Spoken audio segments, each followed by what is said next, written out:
This is the third class in this module, and each class is a little bit is different. And the modules that we're talking about, the teacher training program, there's 5 of them within the training, and it expands about 11 months. So it's really kind of a one-year program. And this one is, like I said, the meditation and hypnosis. So we'll be looking at the differences. We'll be talking a little bit about meditation, probably, and we're just going to kind of open it up and keep the whole thing relaxed. I have an extensive handout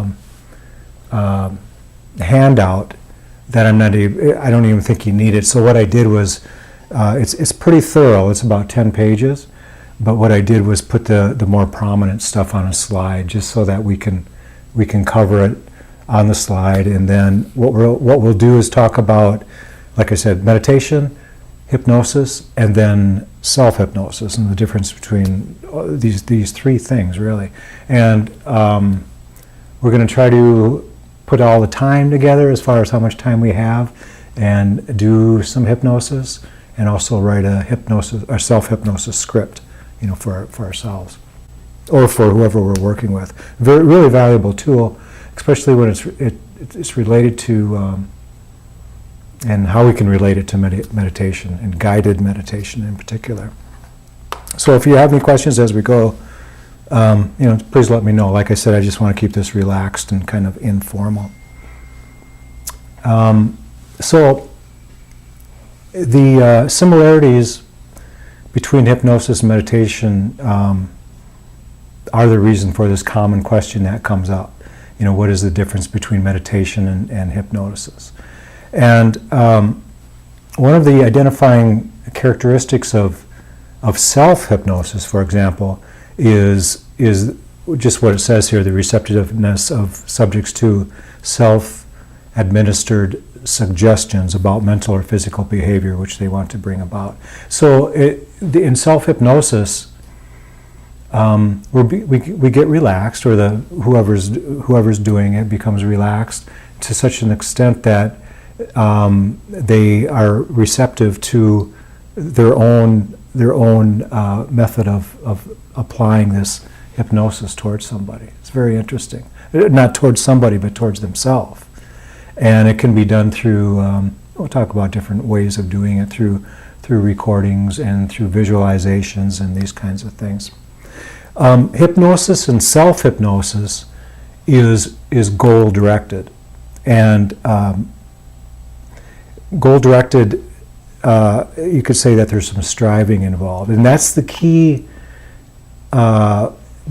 It's the characteristic of most hypnotic states and hypnosis in general, is that there's a goal directed towards it. Somebody doesn't come in to a hypnotherapist or somebody that's doing hypnosis without an intention, unless it's a stage show or something like that. Most of us have probably been at a club or a place where they have a stage performer, stage hypnosis, and it's fun. It's a gas to watch. And what they mainly, they do have people do a lot of crazy stuff, clucking like a chicken and falling in love with somebody that's in the middle of the audience or something like that. And it's very interesting, and that's actually how a lot of people get involved and get interested in hypnosis, by that kind of thing. I've been hearing a lot about the clients that come in here. I ask them if they have any experience with hypnosis, and they say that they have experience at the Renaissance Fair. I guess there's somebody out there doing hypnosis the last several years. They say that he's always out there. Is the Renaissance Fair still going on out there? The month of March. Oh, that's just the month of March. Usually the whole month of March. Oh, okay. I have to get out there sometime. But usually in hypnotherapy and clinical hypnosis, for example, and what is called medical hypnosis as well, that there's definitely a reason for hypnosis.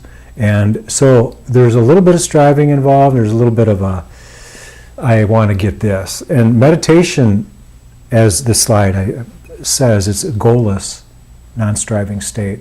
So a meditator, as we know, is kind of peeling away the layers of the onion. It's just like setting things aside, right?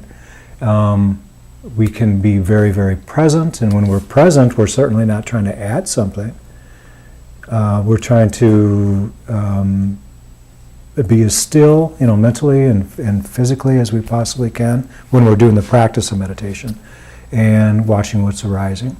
And then from there, hopefully that practice will carry on into our regular life in the form of mindfulness or some kind of activity that is benefited by meditation. And so, really an attempt, in many cases, an attempt to add something to the practice or to seek, something different than what we currently have is not advised by most meditation teachers. Because if there's any healing involved or any coming to any kind of state, for example, it's done by reduction. It's not a time for fixing. It's actually a time for noticing when we're fixing and dropping that altogether. It's very interesting. Where hypnosis is different. It's usually adding to, and that's the primary differences between the two. And there are other differences. Meditation and hypnosis, as well as self-hypnosis, do not necessarily show the same kinds of psychological change. And meditation typically brings about a lowering of metabolism and a deep quietness of mind and body. And by contrast, some hypnotic states raise the metabolism. I'm sorry, I'm having trouble with that word. Such as when an athlete pumps themselves up. And I'm sure that a really good athlete is very adequate at administering self-hypnosis. A lot of performers, athletic performers, actually come to hypnosis from therapeutic standpoint, from hypnotherapy and clinical hypnosis. If somebody would, I don't have much experience in that in myself, to be honest with you, but if somebody would advertise that they somehow do hypnosis in order to enhance a person's golf game, for example, they would get business. It just goes to show. Or I just watched the Preakness. Was it the Preakness? No, the big horse race last Saturday, and they had the best jockeys in the world. These little guys are millionaires. And if somebody did hypnosis with them and applied it and said it in such a way that this will help your state, your performing, the state that you perform in the best, they would be busy. It's also used a lot for stage fright as well.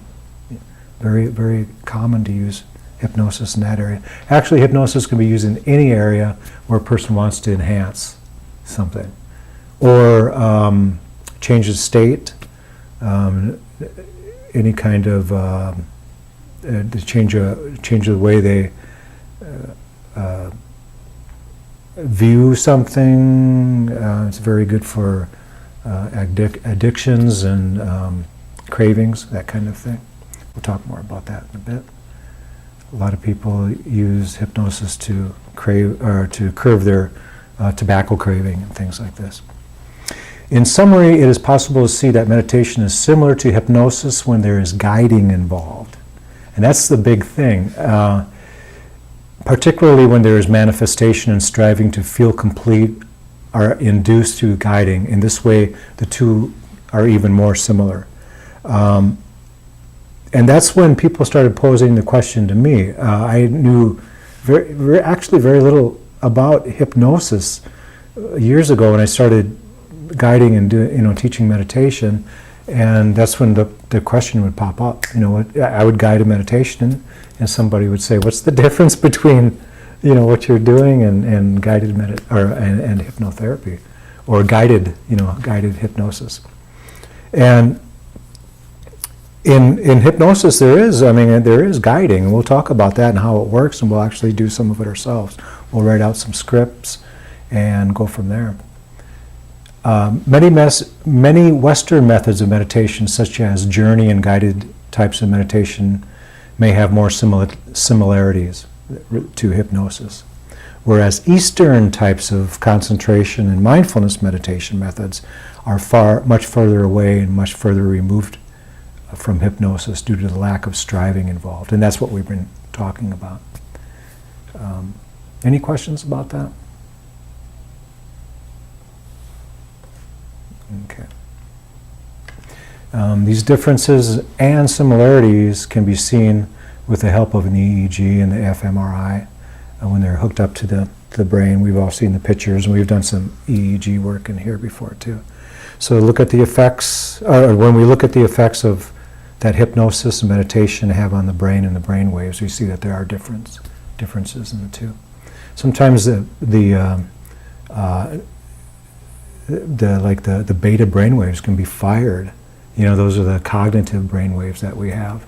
When if there's hypnosis and somebody did some regression work or something, where the hypnotist or the hypnotherapist took somebody back to a time when they're a child, and there's also all of a sudden some kind of a trauma, that they're trying to recall or accidentally kind of slipped into somehow. You can see the beta brainwaves firing, but they're still in this state of trance, though, a very similar trance that we would be in a meditation. But there's a lot of different things happening there.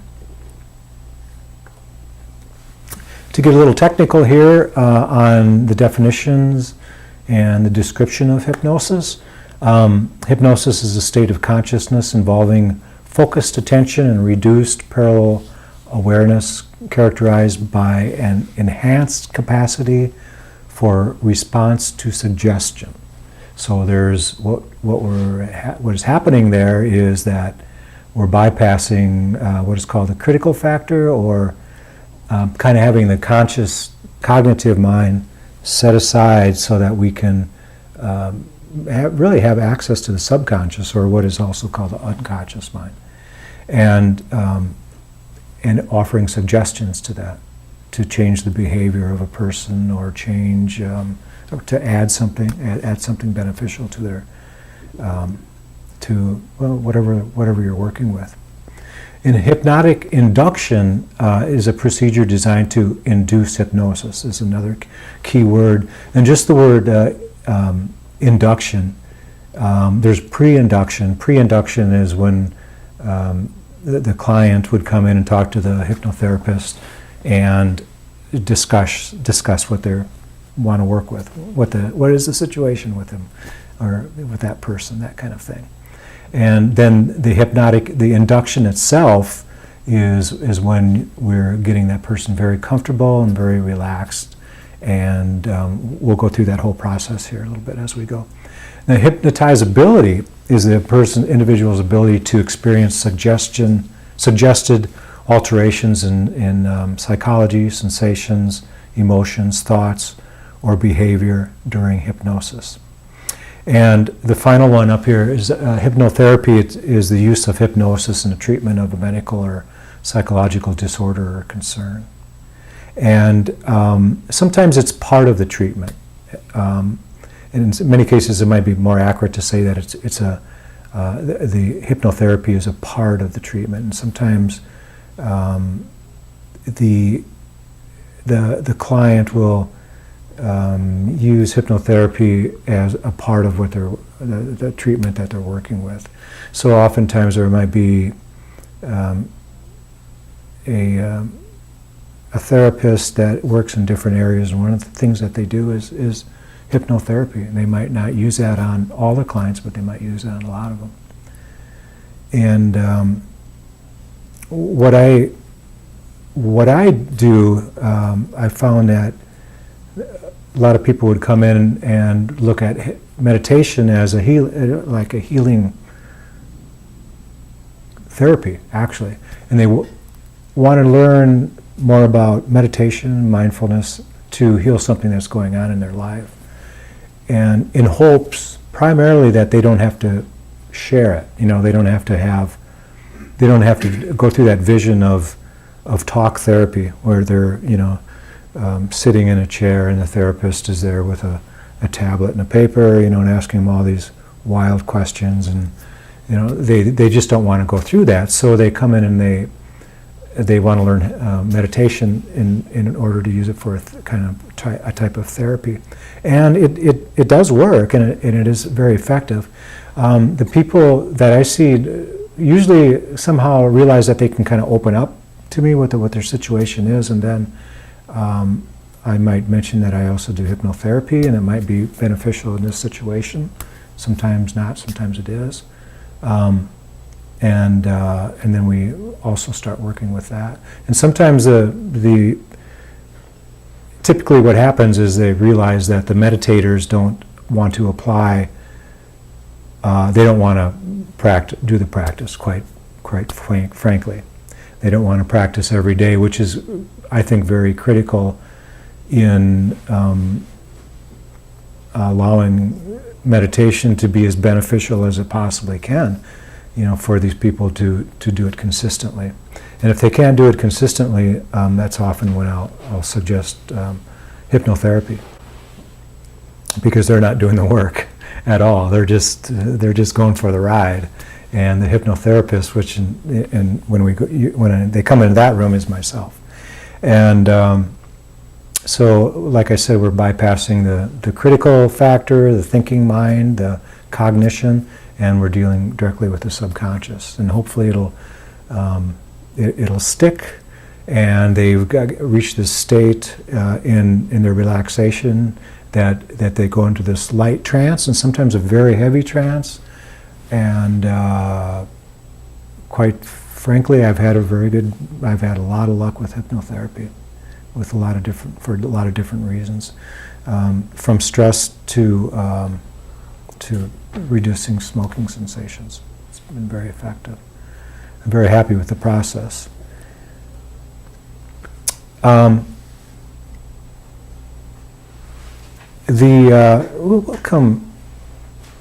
We'll come back to this. What I wanted to do, the hypnotizability is a factor of individuals' ability to experience suggested alterations in psychology, sensations, emotions, thoughts, or behavior during hypnosis.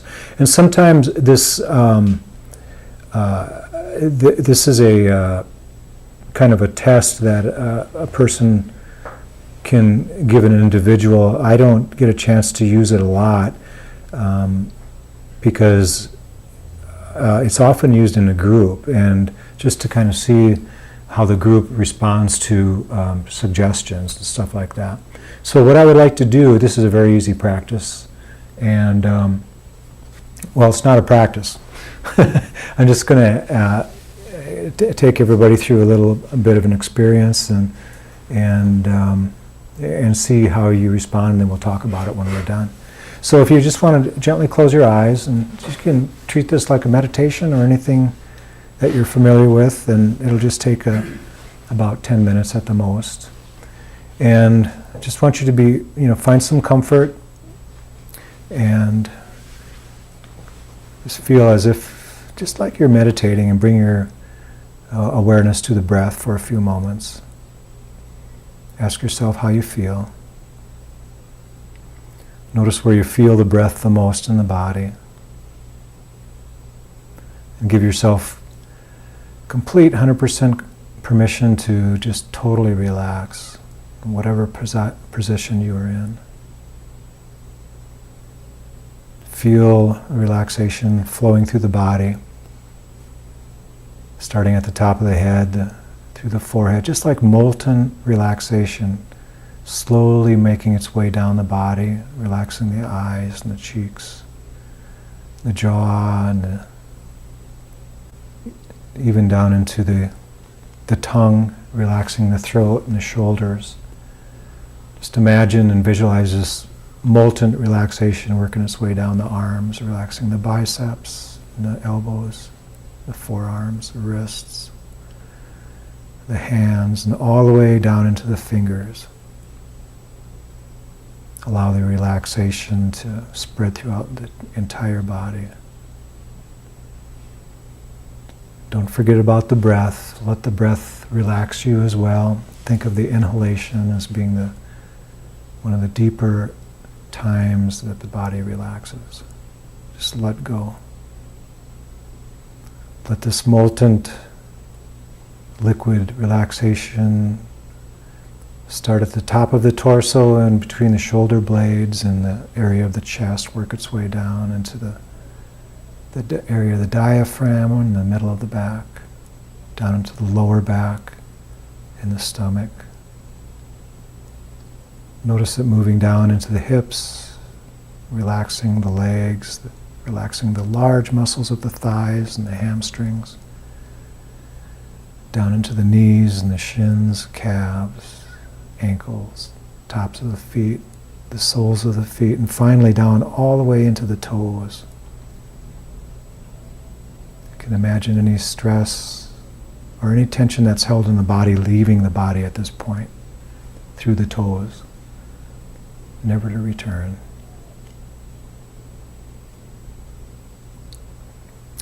And for a moment, I'd like to have you use your wonderful power of visualization. So just imagine yourself in your kitchen, in your very home. In the heart of your home, the kitchen where you spend lots of quality time, feel very relaxed. I want you to use your cutting board and grab your favorite knife. And notice that right next to the cutting board is a nice, fat, juicy lemon. And I'm asking you to pick up that lemon, just visualize how it feels when you touch it. Bring it up to your nose and smell the lemon. Kind of see if you can feel the oil on your hands from the lemon itself. Actual lemon oil softens the skin. Take another smell of the lemon. Notice the citrus. Kind of smells like a lemon pledge, and it should. Now place the lemon on the cutting board, and with your good hand, whether you're right-handed or left-handed, grab the knife, your favorite knife, and slice the lemon in half. So you have two halves of the lemon there. Visualize it. Notice the smell now. You don't have to bring it up to your nose necessarily. You can smell the lemon. You can see the lemon. You can feel the texture. And now cut these two pieces into quarters. First the one piece and then the other piece on the other side. And so you have 4 pieces of the lemon there. Now please set down the knife. Be careful. Don't want anybody to cut themselves. And then pick up, with whatever hand you choose, pick up one of the lemons and bring it up towards the face. And I want you to bite into it. Bite right into it. And see what that tastes like. Now I want you to actually chew up the lemon. It's something that a lot of us don't normally do. It kind of has that very acidy, lemony, strong taste. And chew it up and then go ahead and swallow it. See how that feels. And what the heck, let's do this one more time. We got 3 more pieces of lemon there. Pick up another piece after you set down the other peeling, of course. Pick up another piece and bring it up to your face. Kind of smell it. And now bring it up to the mouth and actually take another nice big bite out of it. Just peel the lemon away from the skin with your teeth. And then chew this up. Notice how that feels. Very good. And now set that skin, that lemon skin, peeling down on the table. And as you're standing there in the kitchen, I want you to kind of back up from the counter. And I'd like to have you visualize yourself extending your right and left hand arms right out in front of you. And now do this while you're sitting. Just extend your right and left hand, your arms themselves. Put them out right out in front of you. And notice on your right hand, with your visualization, you have this wonderful power of visualization. Notice that there's all of a sudden a couple of heavy books on your right hand. And they're not causing too much problem right now. They're balanced really well on your right hand. They're not causing much problem, but you know that if they stay there for a while, this is going to be kind of tiring on your right hand, but don't worry about that right now. And now on your left hand, with your power of visualization, notice that we have all these helium balloons tied around your left wrist. And you can almost completely relax your hand because there's so many balloons there that it's actually lifting up your left hand without you struggling at all. But you got these darn books in your right hand, and it's probably 10 pounds worth of weight on your right hand. Notice how that feels on your right hand. And it's getting pretty tiring keeping that right hand up. Notice how it feels to struggle against these books. It seems like the books might be winning, pushing that right hand down, and it's getting quite difficult to really struggle against these books. And let's just forget about that for a time being and think about how nice the left hand feels with these balloons, these helium balloons tied around your wrist. Notice how it's lifting up your wrist, bringing it up because of the helium in the balloons is like a super helium. It's lifting your left hand and your arm up in the air while your right hand is going down, down, and down because of the weight of the books. It's almost unbearable. The right hand is getting very, very tired. It's moving down closer to your leg, down closer to the floor, while your left hand is going up in the air, moving up in the air because of the balloons. The helium is actually pulling your wrist up, pulling it up. Now keep your arms the way they are. And on the count of 3, I'd like to have you open your eyes. We'll just take this gradually.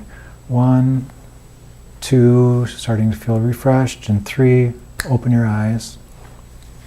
Anybody? There's a few differences there, the right and the left.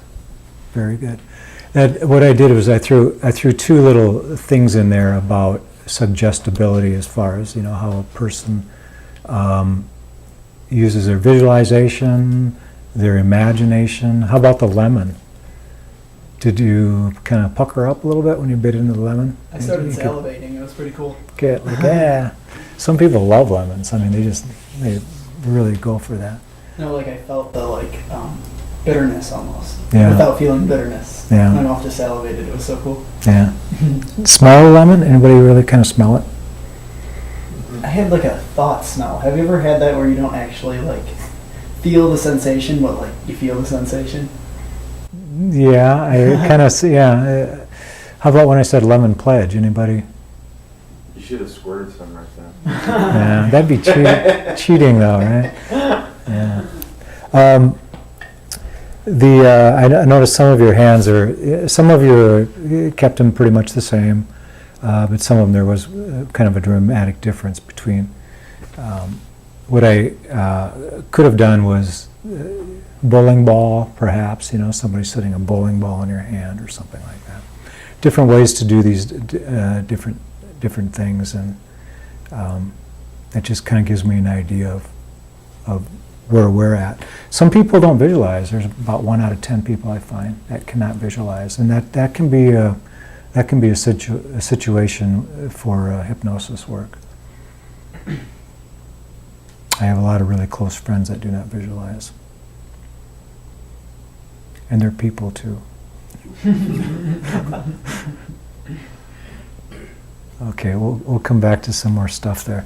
4 stages of the hypnosis session. As I mentioned earlier, the word induction comes up a couple of times here. The pre-induction period is when the client is interviewed by the practitioner, and to establish rapport. They take a personal history, and then they want to find out what problems they're going to be addressing, and kind of give them an idea what hypnosis is all about, and just kind of, in a way, make them feel comfortable and kind of give them an idea of what's going on and what will be happening, so that there's no surprises. And then induction and deepening, then this is when the person actually starts working with the client. The practitioner works with the client and getting them comfortable. There's some counting down that can be done. There's many different techniques that a person can use in hypnosis. Generally, as a general rule, we could say that we're using metaphors because we're addressing the subconscious. And the subconscious, one way to look at it is like it's like kind of like talking to a 6-year-old, and that's why it uses a language of metaphors. And in other situation, it could be patter, what is called patter, where the practitioner is just talking a lot, saying it so much that the conscious mind can't keep up with it and just kind of checks out and just sets all that stuff aside. Although the subconscious does hear it. Utilization is also called the heart of the session. This is when we use descriptive or indescriptive suggestions to change the behavior, alter a mood, and achieve some kind of a state of awareness, a changed state of awareness. A directive would be something like, you are now a non-smoker, and you enjoy being a non-smoker. It's very directive. Indirective might be enjoying a life of being a non-smoker. Almost, it could be directed towards the person as if they have never smoked before. So it's not like you are a non-smoker, but it's giving the subconscious the idea that it has never happened. And so there's really no quitting involved. And that's the ideal kind of state for somebody that's trying, that word trying to quit smoking, as if they if they walk out of the session and never see themselves as a smoker. So there's no trying to quit smoking. That's more of an indirect approach to it. And a lot of these things are used interchangeably and that kind of thing. Utilization, or the heart of the session, is when you're actually working with the person to change the mood. That's when you notice that they're in a state of a trance. And then there's the termination of the session, which usually involves counting out the person. So you don't want to just say, "Okay, wake up," boom. Nobody wants to wake up that way. Even if they're just relaxed, you don't slap them out of a trance or anything like that. Okay, so there's a couple of people here that I would like to work with, but any volunteers to be one of my clients? Anybody want to experience maybe a light trance of hypnosis? I've been hypnotized before. You have been hypnotized before. I like it. You like it, yeah. Yeah. Why do you like it? Because it wakes up. I don't know if the word is wakes up, but it brings to the forefront what's in my subconscious, and in a safe way. Mm-hmm. And it's just a very relaxing feeling. Yeah. It really is. I've done it because I have major anxiety. I have anxiety attacks. You don't look like you have anxiety. I have serious panic disorder. Oh, okay. Yeah, and so I get anxiety attacks and all that. And I was trying to avoid taking medication. Yeah. And all that stuff. And so someone suggested hypnotherapy. and it does work. Yeah. It really does. But I notice it works for a lot of other things too. Like you said, people want to stop smoking. Even for people in pain, like the hypnotherapist that I was seeing, she was using it for in hospitals on pregnant women that were in labor that couldn't take the medications or the epidural or anything. She was using hypnosis on them. And so, I mean, it can be used. Hypnosis can be used for some. Yeah, it's very, very useful, very powerful. I mean, it does work, and It does. they've been using it for years. The one of the problems they ran into is with the stage hypnosis. You know, when people think of hypnosis, they think of this. You know, that, and that's why I put that picture there. You know, it really kind of put a damper on. That's what happened to me when I was telling people I'm doing hypnosis for anxiety. They're like, "Oh, they're making you quack like a duck, or they're making you, you know, Right. That's all they know. People know." I'm like, "No, it's you know, that's entertainment. This is this is the opposite. Yeah. It's not really Yeah. use."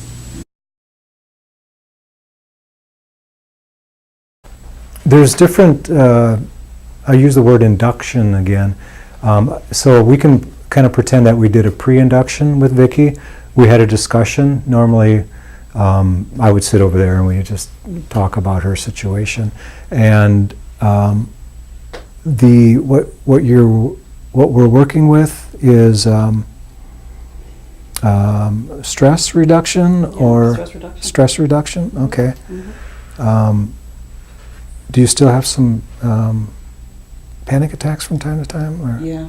Wh- When things get stressful, you know. What triggers that? Like I said, when things get stressful, like I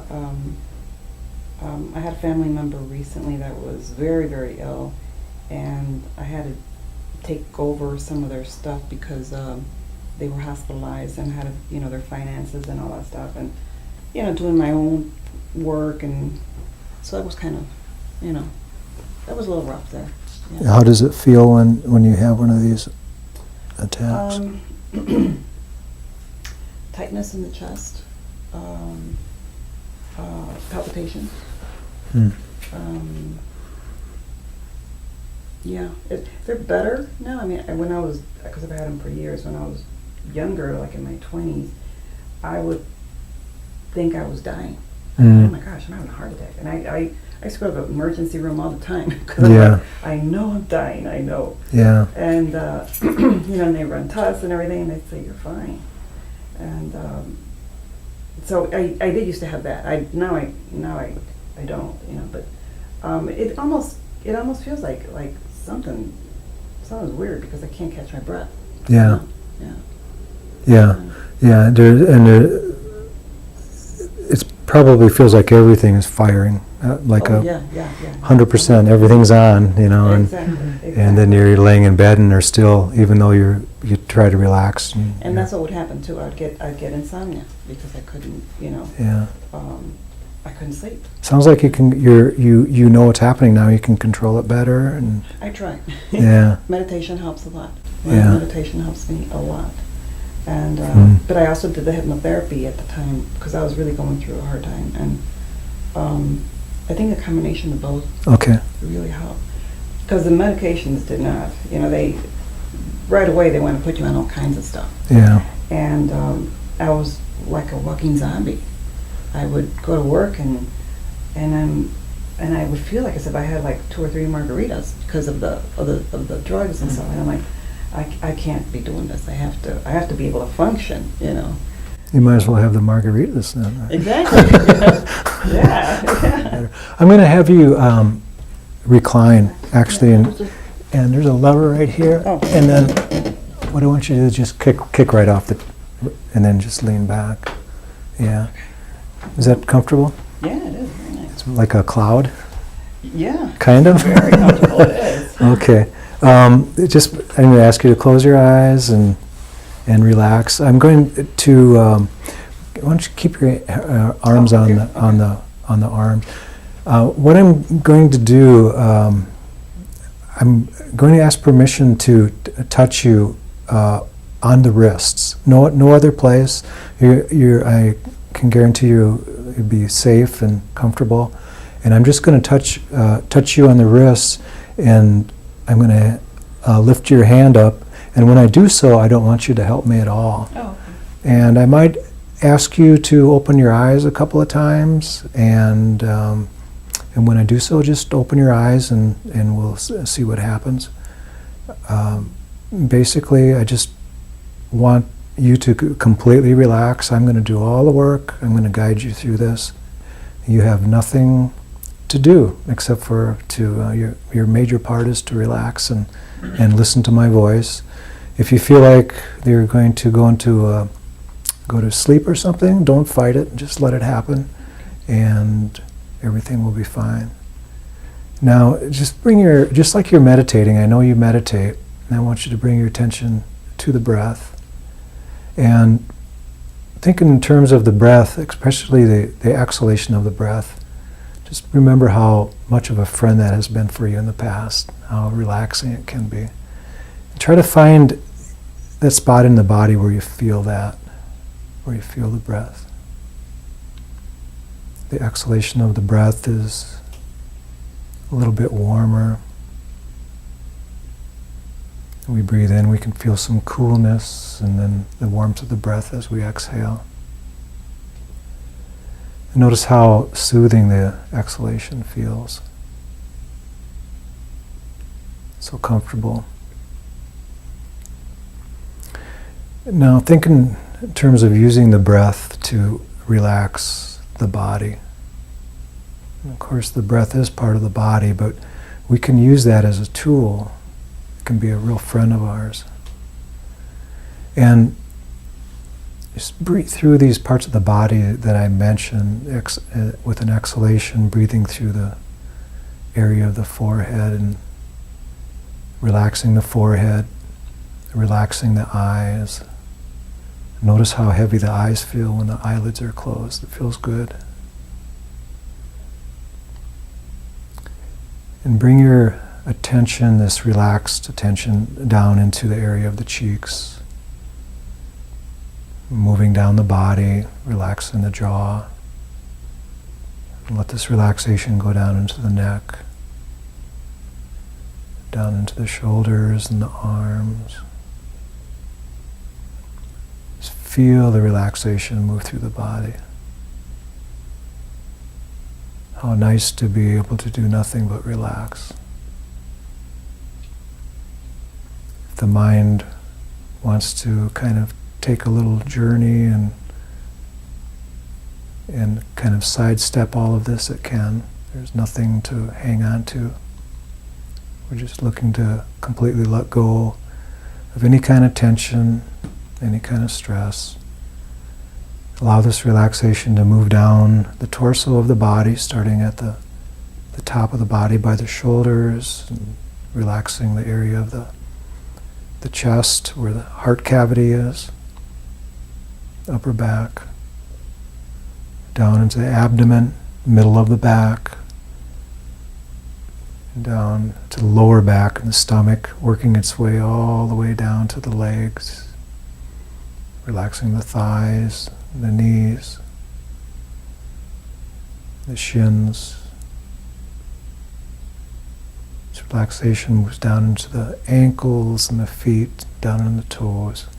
Complete relaxation. Nothing to do, nothing to hang on to. Just letting it all go. And Vicki, I'm going to ask you to open your eyes and just look at my hand, and then as I move my hand down, I want you to follow it with your eyes. And then as it comes down, go ahead and close your eyes. I want you to go 10 times deeper into relaxation. See how that feels. Your eyes are very, very comfortable, very relaxed. And even though you feel relaxed, you even know that there's more relaxation possible. There's a deeper type of relaxation. I ask you to open your eyes one more time, Vicki, and follow my hand down. Slowly look at it and follow it down. And as you close your eyes, go 10 times deeper into relaxation. See how that feels. Using the breath, relaxing the body. Complete relaxation. Just pretend that this chair is a fluffy cloud. And Vicki, if you can open your eyes one more time, and then follow my hand. Again, 10 times deeper into relaxation. Excellent. You're doing great. I'm going to touch your wrists. I want you to completely relax your hand. Don't help me lift your hand at all. Your hand is just like a wet dish rag. And then, as I let go of your hand, I want you to go to even still deeper into relaxation. There's more deeper places to go to. Deep.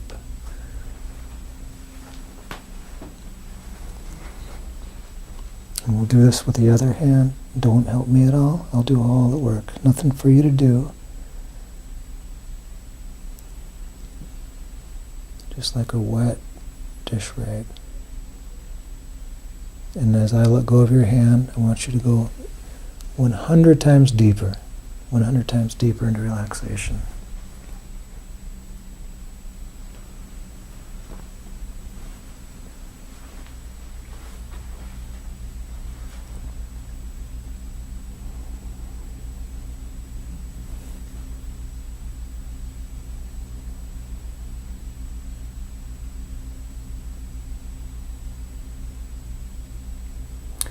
Now, although we know that you're very, very relaxed, everybody in this room is very relaxed, there's still a deeper place that we can go to. I want you to imagine that you're very, very safe in a very safe environment, in which you are.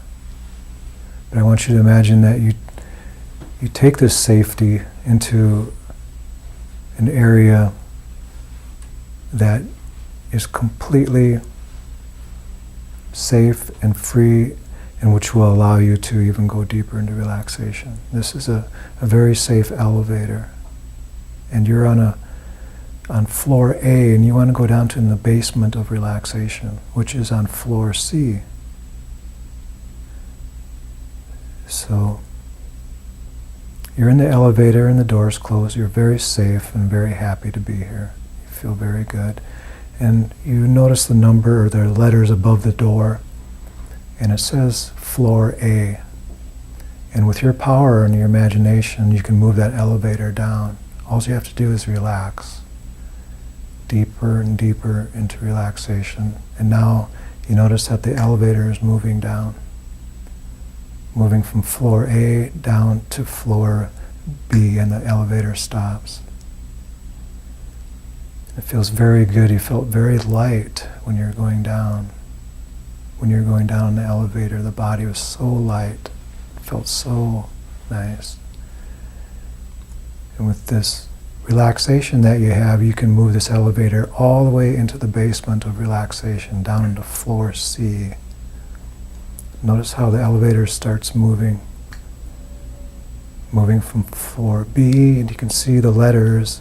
It's moving, and you're feeling very light, very, very free, moving your way down the elevator, down to floor C.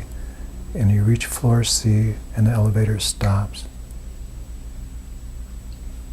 The door is open, and in front of you, you see another doorway, and it's asking you to come in. Just make your way through this doorway and into this very wonderful, very good feeling room. It's a room that you've created. It has everything in there that you enjoy. And in this room, all these things that make you feel safe, make you feel secure. And this is a room that you know that in no special way at all could you ever have any anxiety. In this room, could you ever have any stress? In this room, you're completely free from any discomfort. And you realize that this is a room of safety and something that you can use for the rest of your life. Something that you have created and something that you can come back to at any time. In fact, you can create this room in your mind. Look at all the things in this room that make you feel safe. Look in your mind's eye. These things that make you feel as if you're never going to have any stress, never going to have any discomfort, never going to have any worries or phobias. And if you did have any of this, all you'd have to do is think of this room and bring yourself to this room with your visualization, and you would feel fine and you'd feel safe, never to be bothered with these things again. This is a wonderful tool, something that you want to use and something that you will use.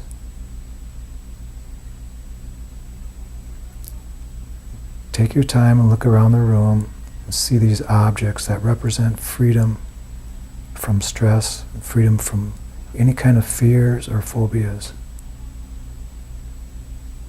And most of all, know that you can come back to this room at any time you wish. Just simply by closing your eyes and imagining these material things in this room, in the room itself.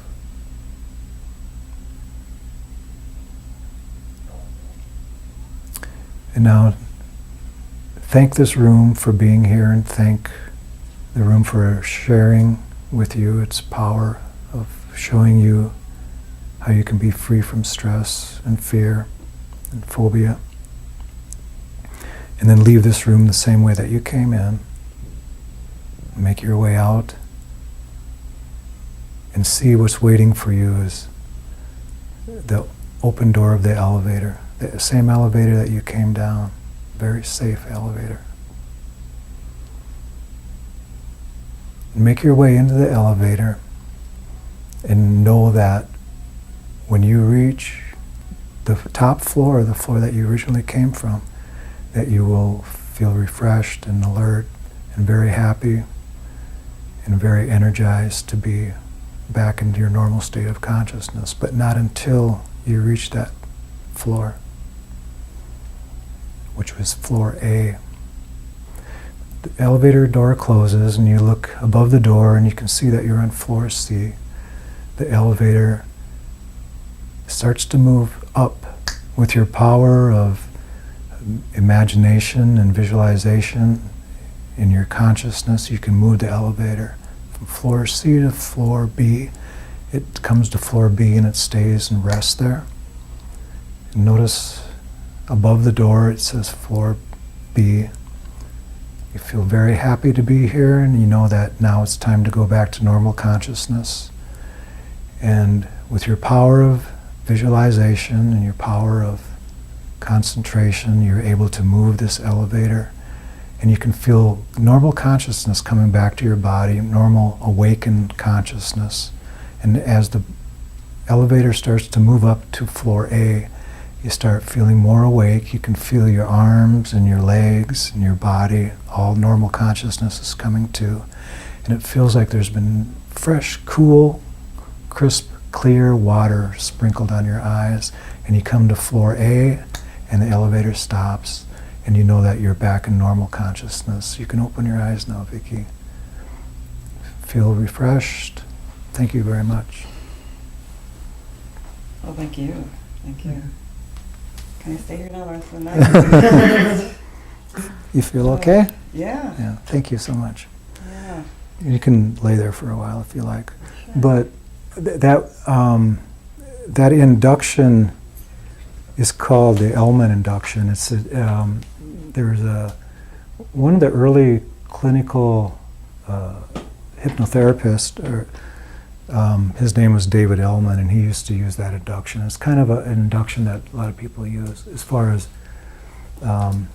what I did with the wrists, opening the eyes. The theory behind that is that if a person is hypnotized a lot of times, they can go under faster. And what we're doing is, it's like I hypnotized her 3 times. They're opening the eyes. She didn't want to open them at first, and then but she closed them and then opened them and closed them. It's like being hypnotized 3 times in a row. So it's pretty effective. And I was just making sure that she was complying with what I was doing as far as the wrist. That sometimes people, you can tell when they jerk a little bit when you grab their wrist, and then you know that you have to do a little bit more work to do. But she did well. You remember everything that was said and everything? I do, and that's one of the things that surprised me about hypnotherapy is that you are awake. It's weird. You're awake, but you're not awake. It's hard to explain. Yeah. But it's like you're here, but at the same time you're sleeping. Yeah. Bypassing that critical factor and just not. Just resting assured that there's nothing for you, for the client to do, for her to do. It's nice, and I always feel real restful after I've had. Yeah, good. Yeah. Well, thank you. You did a great job. Thank you. Hypnosis and self-hypnosis. It's often said that all hypnosis is self-hypnosis. And the hypnotherapist acts as a facilitator, a guide, for the process. So what I was doing with Vicky there, if she was very relaxed and she could kind of guide herself through that process, and I made a safe room for her, something that she can come back to. So if there was a panic or phobia or stress or something like that, she could visualize, come back to that room and sensualize, all these objects that make you feel safe. And if she could instill that in herself, she would be doing self-hypnosis. And it's very possible to do. And different ways to do it. You could write a script and record it, listen to it. Some people do it that way. There are essentially 2 types of self-hypnosis script. The first type is a visualization script that focuses on visualizing the change you want to make.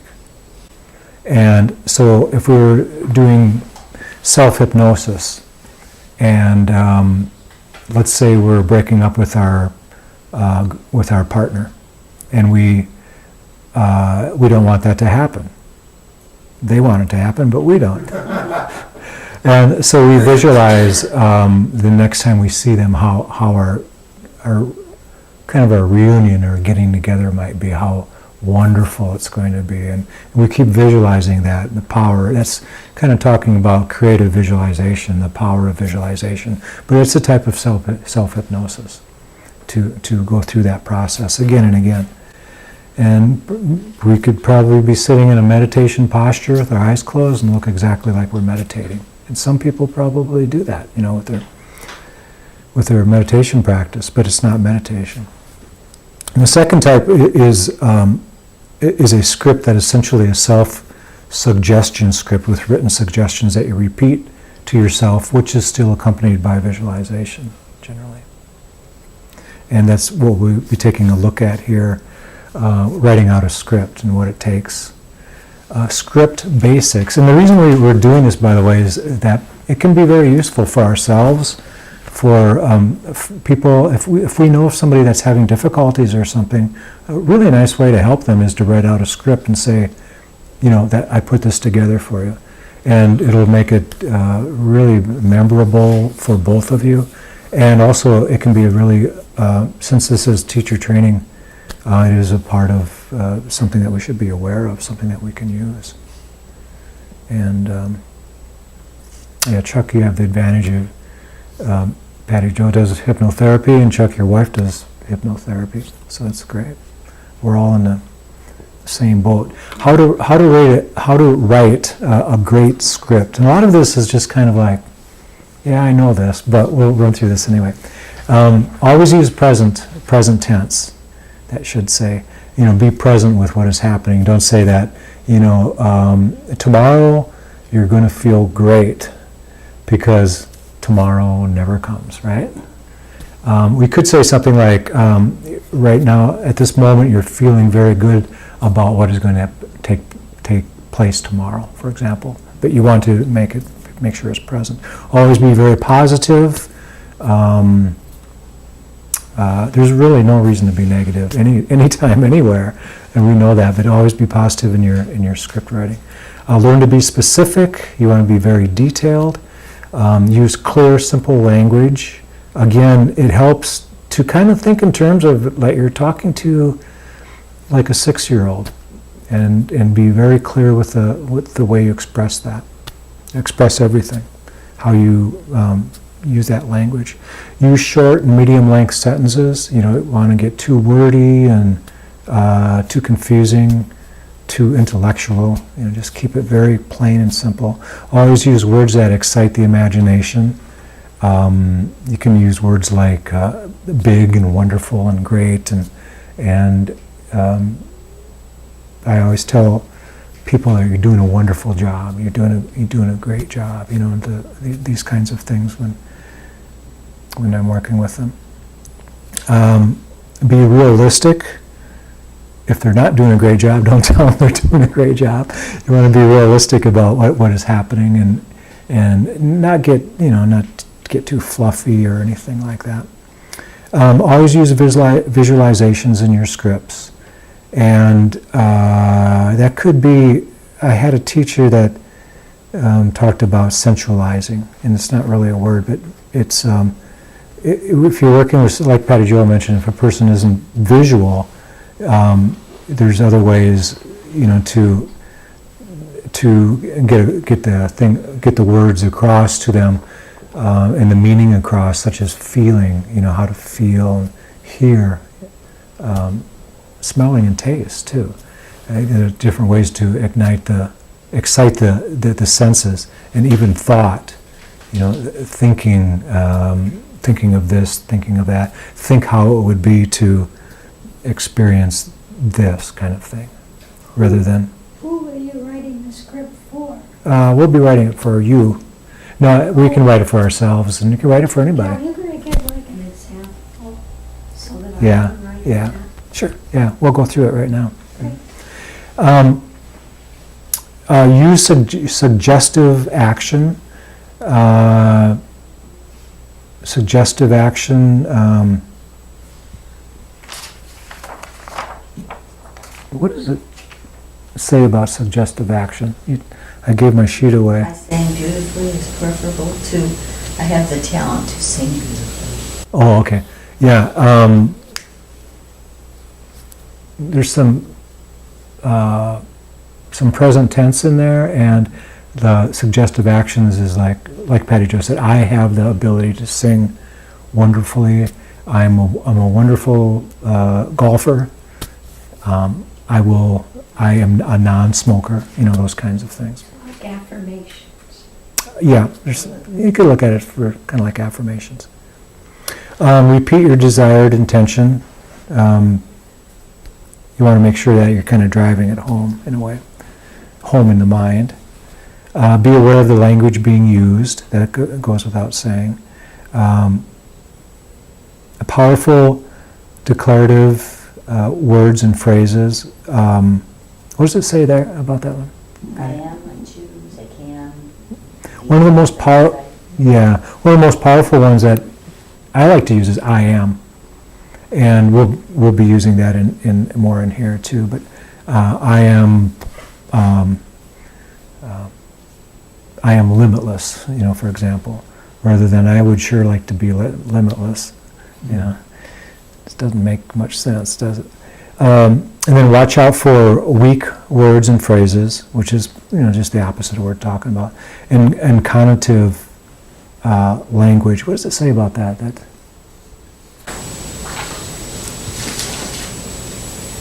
Words and phrases that carry with them, in addition to their meaning, an emotional impact. The words and phrases you want to use in your script will produce or will have powerful, positive emotional impact. Powerful, positive. Use words that excite and motivate you. It is important that once you have a rough draft of your self-hypnosis script finished, that you come back to this section and review these writing tips to help you polish your script. Yeah. Can you say these, or read them like every day? I think you'll get the idea once we get into it. You can, we'll write out a script. Everybody will write out their own script, and you can write it right in your book there. That's ideal. And then it's something that you could record. Some people record it. Some people memorize it. So if we have a script, and if it's we're talking about self-hypnosis, so just for ourselves. And some people do memorize it. And there's nothing wrong with reading it. You might want to read it and then kind of use it in getting quiet, and then try to remember everything, all the words that were said. And if you do that every day, eventually you have it all memorized. But we're trying to create something quite simple, just like Change your brain, trying to change the brain. the brain's thinking process. Well, the subconscious aspect of the mind. Yeah, the brain is just an organ, and it's like a liver. But we're trying to change some neural activity. Yeah. That's what any kind of practice does. Any kind of practice, whether it's and therapy as well. If we practice a musical instrument, we're trying to change the neural activity of the brain, or a language, or meditation, or anything like that. So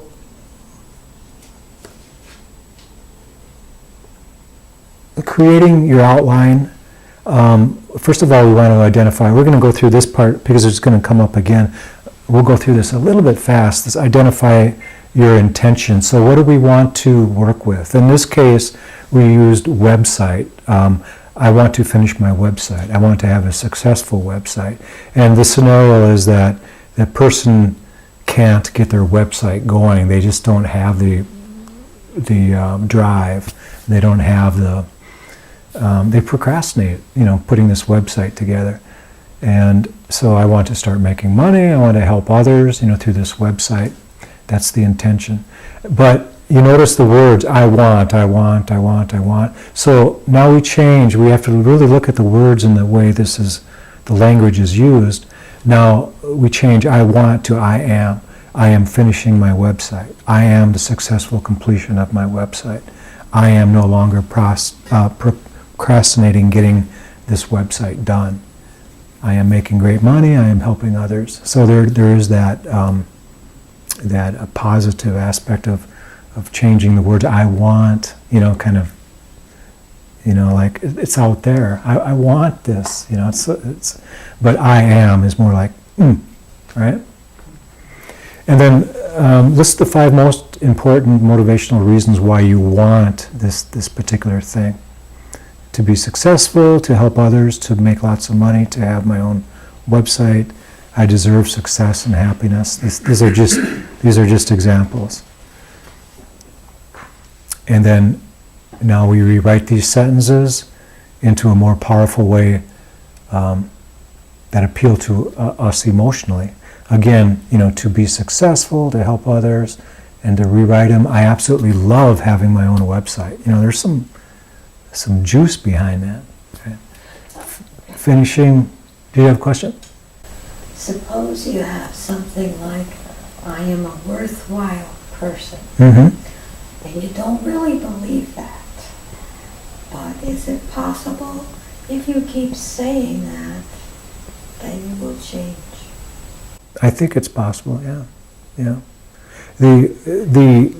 The words alone aren't going to do it. The person actually does have to change and see themselves as a worthwhile person. Maybe once their script is written, they'll feel like they are worthwhile. If you know what I mean. Sometimes, some days we don't believe things like that. Some days we do. It all depends on how our life is going about. It's a good question. I think we get to change the wording so it sounds more emotionally, like we're more emotionally involved. My website helps people change their lives for the better. Things like that. And then the big thing And this kind of comes along the question that you're asking about obstacles and hindrances to these, to what we're trying to achieve as far as a self-hypnosis script.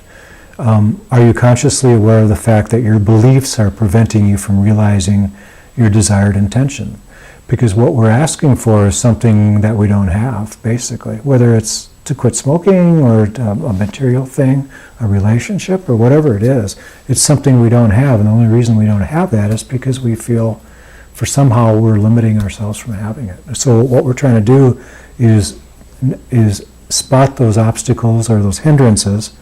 I prefer to look at them as hindrances because of the meditation Buddhist aspect of that. But if we do not believe that we can't, that we do not have the power or the ability to have something, we won't have it. We just won't happen. What we have to do is spot the obstacle and the reason why we don't have it, and it's all within us, because we are limitless. In the only thing that's limiting us is ourselves. Let me put it that way.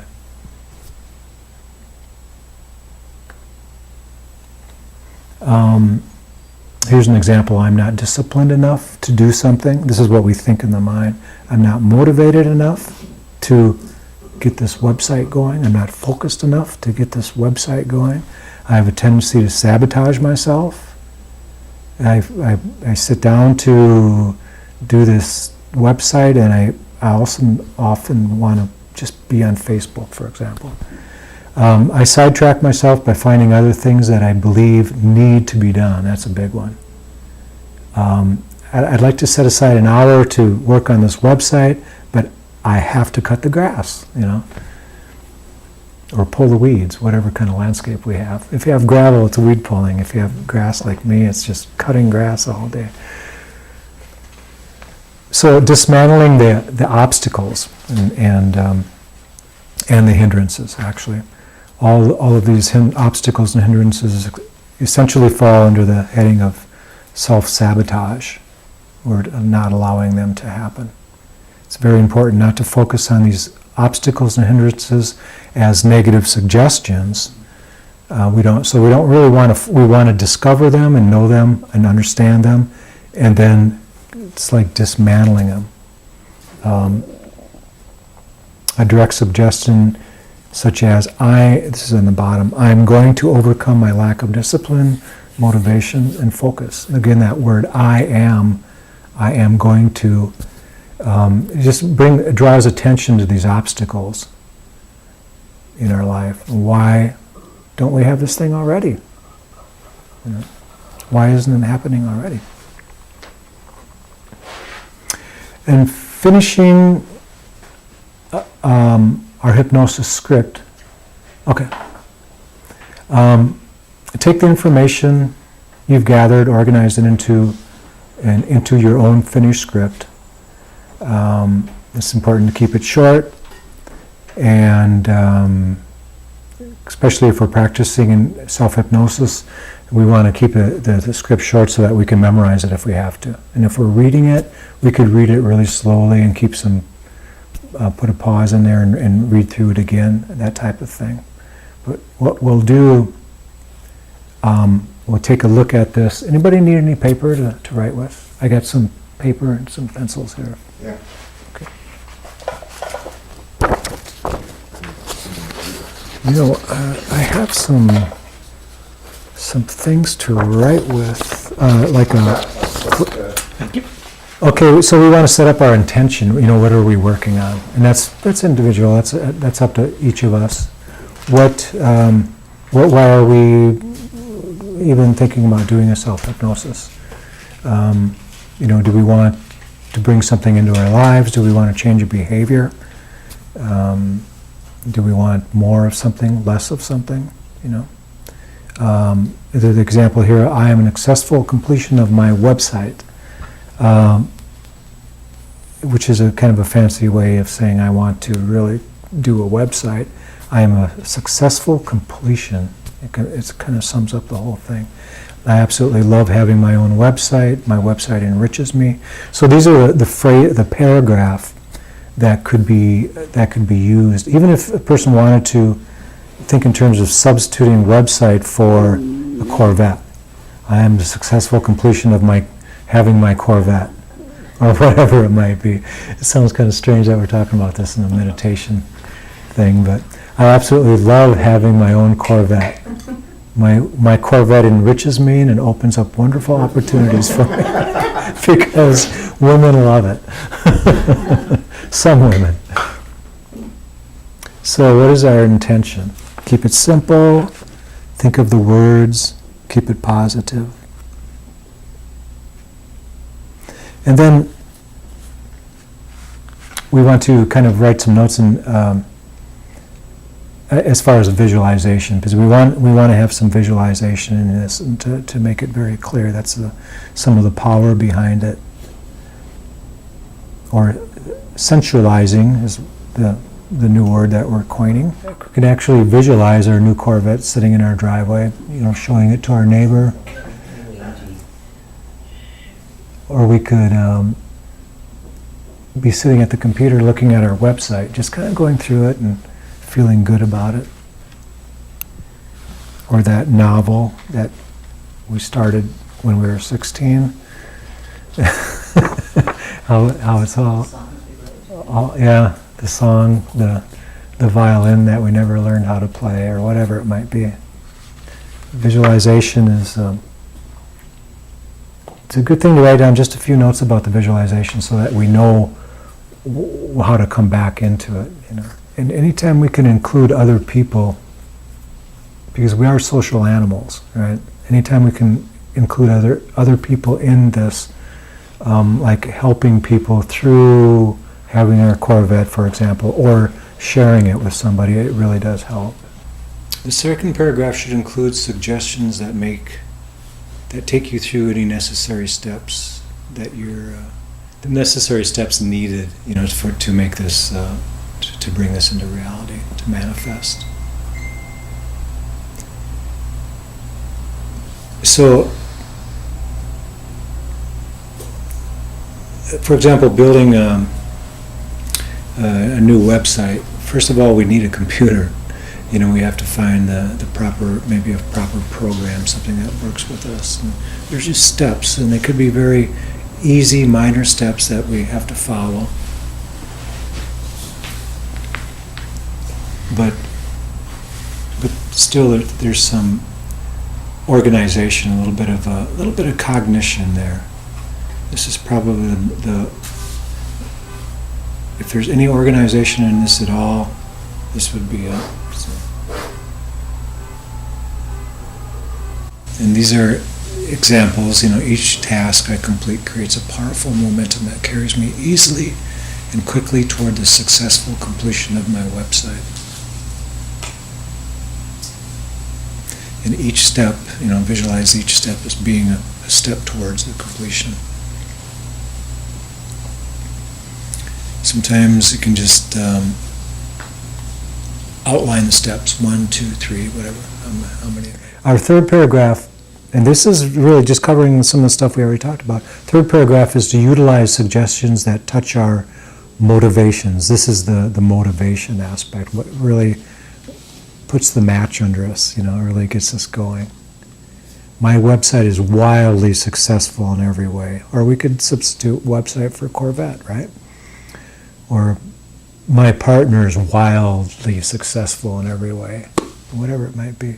Many people looking to change their lives visit my website. My website helps them change their lives for the better. These are very empowering words. We are rewarded and I am rewarded. Or they are rewarded and I am rewarded. My website generates great abundance for myself and others. Okay, and then we'll move on to the fourth and final step, is a suggestion that will help you overcome the obstacles and hindrances that might come up for you. And so that's a very important part. Why don't we have this already? whenever thoughts of feeling or feelings opposed to the successful completion of this website arise, I recognize them immediately.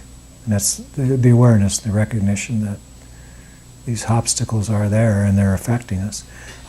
Whenever I spot them, I smile to myself and let go of those thoughts and feelings and say to myself, with complete confidence and joy, I am the successful completion of my website. It's very valuable to know our obstacles and hindrances in everything that we do. And they show up in our meditations, just like anything else in our life. Many of them come from subconscious,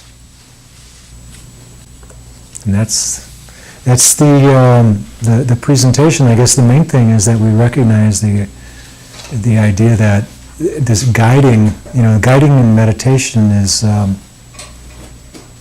I try to use guiding as, I put the instructions in there and use it that way, and give a person something to listen to, when they're sitting.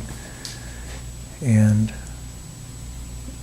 like at the temple, you hear me guide, and we're doing the instructions for about 15 minutes, and then after a while, it's just silence. We can watch what comes up for ourselves. And in self-hypnosis, there's, I guess the only time, or in hypnosis, there's really not much silence going on generally. In self-hypnosis, there could be, but it's a structured kind of visualization that we're doing. Is there any guided meditation where it's guided for the whole hour? Yeah, you can find all sorts of stuff like that on YouTube, or people sell, I have a lot of friends that sell CDs and stuff with guided meditation. It's usually taking them for a walk through the park, kind of, and suggesting these experiences that they Like when I encounter. went to your Wednesday group and you were talking, Mhm. it was so helpful. Yeah. And then all of a sudden you don't talk anymore and it's like, it's more difficult. Oh, yeah. Yeah, because basically what I was doing is giving the meditator something to focus on other than the breath. So in meditation, there's a meditation object, and it could be sound, could be sight, could be even I smell. want you to keep talking. Yeah. Hold on. It's easy Yeah. the way it talks. Yeah, it's much easier to do it that way. But like I said, just last night, right? No, last week. Oh, the week, okay, before that. The guiding is good, but I think the silence is when we discover ourselves, when we discover what's really happening. And that's when we notice these things like the hindrances, the desire and the restlessness. Do you have any guided CDs? Do I have any? No, you can find some on YouTube. Just go to, get on your computer and Shane Wilson meditation, and then you'll find some guiding on there. Yeah. So they're out But there. There's a picture of a girl. Yeah. There might be on one of them. Yeah. Yeah. Okay. Any questions at all on any of this? Thank you so much for Thank you. coming up. That was great. Thank you for being here, and we'll do it again.